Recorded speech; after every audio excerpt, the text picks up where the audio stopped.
Now I'm going to make a simple sugar glaze for the buns. For this, I've taken about 100 grams of icing sugar. Grate some lemon zest into the icing sugar. To this, add 2 tablespoons of milk.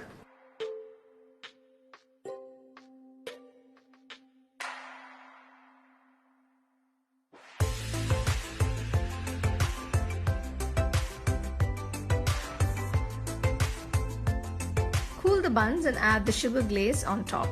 Serve it fresh and warm.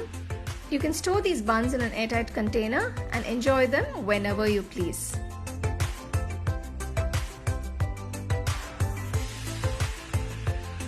So we've seen this absolutely delicious dry fruit Christmas buns. They are so delectable that I can actually get a bite into it.